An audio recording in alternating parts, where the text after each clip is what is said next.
Bonjour et bienvenue dans ce nouvel Open the Boîte. Aujourd'hui, nous allons ouvrir la boîte de Skytier.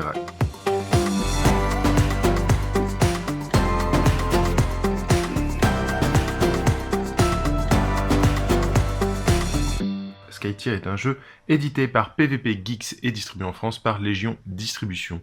C'est un jeu de MOBA sur plateau avec des figurines. Skytier sera disponible très prochainement, d'ici février ou mars, en version originale et en version française, traduit par Légion Distribution. Voyons donc ce que la boîte contient. Donc là, c'est le starter de Skytier. On a la version anglaise actuellement. Le starter est nécessaire pour jouer puisqu'il va contenir le plateau qu'on a ici. Voilà. On verra après, on va le sortir en grand pour voir ce que ça donne. Toutes les figurines de base, donc là on a les 8 héros de base qui sont dans la boîte. On va avoir aussi tous les minions, qui vont être les petits personnages qui vont nous permettre de contrôler les zones et d'attaquer les tours, comme dans les jeux vidéo MOBA, où ils vont avancer au fur et à mesure, un peu de manière automatique, et à nous de les soutenir d'un côté ou de l'autre. Et on va avoir le Outlander. Donc le Outlander, c'est un gros monstre qu'on va pouvoir contrôler en prenant possession de la zone centrale du jeu. On va aussi retrouver les decks de cartes qui sont là et tous les jetons nécessaires pour jouer. Ainsi que le livret de règles où tout est très bien expliqué, très bien illustré avec des exemples à chaque fois dans les différentes catégories pour bien comprendre le système de jeu. Voici donc comment se présente le plateau de jeu. De chaque côté, les joueurs vont avoir leur Nexus, donc ça va être la base qu'il va falloir détruire pour gagner la partie. On va avoir une ligne de 1 à 20 qui va pouvoir représenter en fait les points de vie des personnages, donc on va avoir des jetons pour chaque personnage, on va pouvoir déplacer sur la ligne au fur et à mesure qu'ils subissent des dégâts. Ici, vous avez l'emplacement des tours de défense, qui est propre justement au style de jeu MOBA, ainsi que les buissons. Donc les buissons dans les jeux vidéo qui vont permettre de se cacher, de couper les lignes de vue. Nous allons aussi avoir les emplacements qui représentent l'influence de base au début de la partie, donc qui va être centrale sur les lignes entre les tours. Cette influence va se déplacer au cours de la partie, on reviendra sur le système juste après. Et enfin, au milieu, la petite particularité du jeu, ça va être cette zone, le dôme, qui va être une zone en fait qui va être coupée du reste. D'accord? Donc en fait, toute la ligne blanche qui est autour bloque ligne de vue dans un sens comme dans l'autre, mais n'empêche en rien les mouvements. Et le dôme, va y avoir un système d'influence comme avec les tours, on y reviendra plus tard, mais qui ne va pas bouger lui et qui va permettre de prendre le contrôle du Outlander. Le plateau est aussi recto verso. Donc on va avoir un système de l'autre côté sur 3 lignes de défense, donc un petit peu plus complexe. Donc on va avoir 3 tours et 2 zones pour l'Outlander.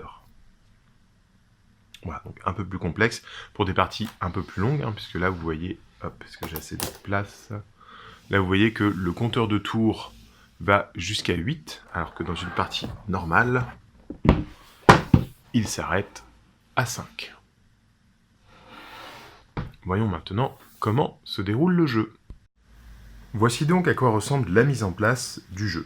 Donc on va avoir 2 héros de chaque alliance, donc ça va être des systèmes de couleurs qu'on va retrouver sur les cartes. Donc chaque joueur va jouer 4 héros.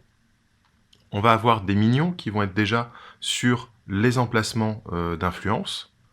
Et le but va être du coup de pousser l'influence vers l'adversaire de préférence pour lui infliger des dégâts, détruire ses tours et pouvoir accéder au Nexus. D'accord ? Les héros eux-mêmes ne peuvent pas attaquer les tours ou les Nexus. Je ne peux pas venir ici taper sur la tour. Il va falloir que j'utilise le marqueur d'influence qui va représenter en fait les vagues de minions. Donc cette partie est un peu abstraite contrairement à du MOBA classique. Il va falloir bien prendre ça en compte dans le déroulement du jeu. Alors comment ça va se passer? Quand on va recruter les héros, donc 2 de chaque couleur, on fait un ensemble de 2 couleurs, on va récupérer leurs cartes. Alors pour les premières parties, on conseille d'utiliser le recto de la carte, vous allez avoir les personnages simples, on va dire. D'accord? Quand vous allez prendre le verso de la carte, on va avoir des personnages plus complexes avec des compétences et surtout avec des ensembles de runes différentes.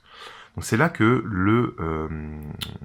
une forme de deck building va entrer en compte, puisqu'on va récupérer les cartes de la couleur de votre personnage. Et les runes qui sont sur la carte correspondent aux cartes que vous avez le droit de jouer sur ce personnage. Donc par exemple sur Aburat, je peux jouer des cartes jaunes ou rouges. Comme dans mon deck, pour mes héros, j'ai pris ces héros-là, je vais avoir les cartes vertes et jaunes dans mon deck. Donc les persos qui ont accès au rouge ou au bleu n'auront pas de compétences liées. Alors évidemment, il y a des choix du coup de héros qui vont être optimisés, parce que par exemple si je prends des héros verts avec une rune jaune et des héros jaunes avec une rune verte, c'est-à-dire que je peux potentiellement jouer toutes mes cartes sur tous mes héros. Donc on va prendre les paquets de cartes correspondants. Donc il y a plein de cartes différentes. Les cartes va y avoir un coût en runes qui est là, donc ça va représenter le mana pour pouvoir le lancer. Le mana, ça va être lié au nombre de tours, c'est-à-dire qu'au tour 1, chaque héros peut générer un mana. On ne garde pas les manas d'un tour sur l'autre. Au tour 2, on génère 2 manas, au tour 3, on génère 3 manas, etc. Et c'est valable pour tout le tour en cours, que ce soit des cartes d'action, donc quand on a une seule flèche, c'est des cartes que vous jouez après avoir effectué une action avec votre personnage, ou des cartes de réaction, des cartes que vous pouvez jouer n'importe quand. Il faut toujours respecter le nombre de manas que vous avez investi. Voilà. Certaines cartes ont des valeurs négatives ou positives, d'accord, qui vont être sur les cartes, tout simplement parce que pour le combat, quand on va y avoir des dégâts à faire, il n'y a pas de jet de dés. En fait, on va avoir la valeur de combat sur la carte de notre personnage. Donc par exemple pour Aburat, j'ai 4 en combat et j'ai 2 cartes dessinées, ça veut dire que je tire 2 cartes. Et je choisis laquelle je garde. Donc pour en mettre un maximum de dégâts, je vais garder la plus 3, 4, plus 3, ça fait 7. Voilà. Certaines cartes vont en plus avoir un portrait en haut de la carte. C'est-à-dire qu'il n'y a que le personnage qui est là, c'est un peu son sort signature, qui pourra l'utiliser. Chacun son tour, les joueurs vont donc activer un personnage. Un personnage va pouvoir faire 3 actions, sachant qu'il ne peut pas faire plusieurs fois la même action. Alors les actions vont être de se déplacer, donc tout simplement on va se déplacer de 3 cases. En fait, la norme dans le jeu, c'est 3 cases. On tire à une distance de 3 cases, on peut tracer une ligne de vue à une distance de 3 cases, et on peut se déplacer de 3 cases. Ensuite, je peux faire une attaque. Donc l'attaque, ça va être ma valeur de combat telle qu'elle est inscrite sur la carte, avec l'éventuel bonus, et je peux cibler soit un minion, soit un personnage adverse. Je résous l'effet. Les minions n'ont un seul point de vie, donc ils meurent sur une attaque forcément, mais ça va permettre de prendre l'ascendant sur le combat d'influence. Autre action possible, c'est ce qu'on va appeler le skirmish. Skirmish, ça va être 2 mouvements d'une case que vous pouvez faire dans l'ordre que vous voulez, et une attaque avec un 0 de combat et un +1 plus une carte. Donc c'est une carte au hasard pour les dégâts, voilà, vous ne savez pas combien vous allez faire, mais qui ne peut pas cibler un minion. Donc ça va être uniquement envers des héros adverses ou envers l'Outlander. Voilà, mais ça peut être pratique parce que du coup, on peut effectivement se déplacer d'une case, lancer une attaque, se redéplacer pour se mettre à couvert. Voilà. On résout ces 3 mini-actions dans l'ordre que l'on veut. Il va y avoir aussi le lead, ça va être prendre le contrôle pour influer sur la ligne dans laquelle vous êtes. Donc le lead, ça va marcher si vous êtes à 3 cases d'un marqueur d'influence, et vous allez pouvoir poser une carte face cachée sur votre personnage, soit une carte de votre main, soit la première carte du dessus de votre paquet sans la regarder. Et lors du combat d'influence, on va ajouter la valeur des cartes, en tout cas d'une carte, vous choisissez laquelle, qui est présent dans la ligne à votre total de contrôle. Donc ça permet même, en étant en infériorité numérique, en dépensant des cartes qui sont très puissantes, on va pouvoir récupérer le contrôle. Et enfin, la dernière compétence, c'est ce qu'on va appeler le worship. Le worship, ça va être une compétence permettant de déclencher des capacités spéciales qui sont liées à la couleur de vos personnages. Voilà, donc par exemple, les jaunes vont créer une projection, une illusion en fait d'eux-mêmes, donc quelque part sur le plateau, et vont pouvoir se servir de cette illusion pour déclencher des effets. Les verts vont créer des tokens comment on dit, des piliers, en fait, voilà, qui vont, pareil, pouvoir déclencher des effets. Les bleus vont pouvoir se transformer, donc vont gagner une capacité spéciale à partir du moment où ils ont fait le worship.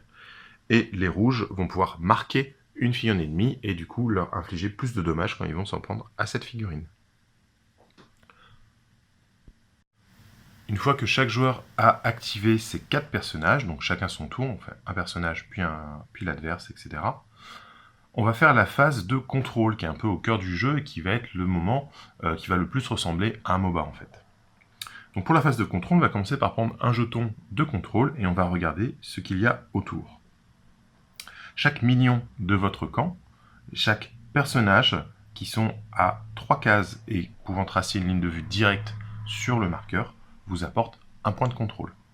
On va ajouter à ça une carte si vous aviez fait l'action lead. Alors si vous avez plusieurs personnages à portée qui ont chacun une carte, alors on ne peut pas en avoir plus, vous allez choisir au moment de la résolution de l'effet quelle carte vous allez garder. D'accord ?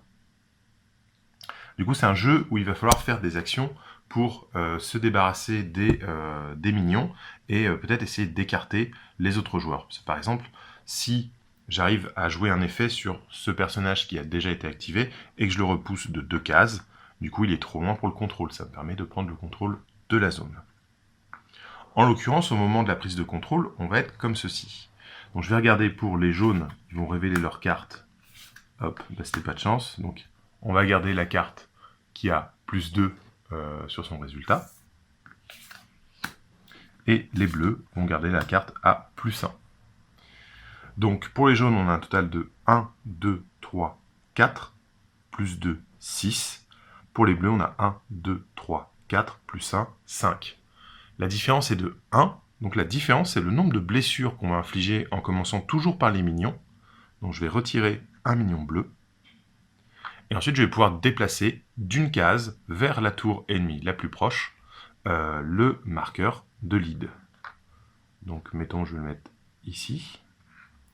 Ensuite, chaque joueur peut redéployer tous ses personnages au contact. Alors d'abord toujours au centre, donc lui va arriver au centre du marqueur lead, puis ensuite autour.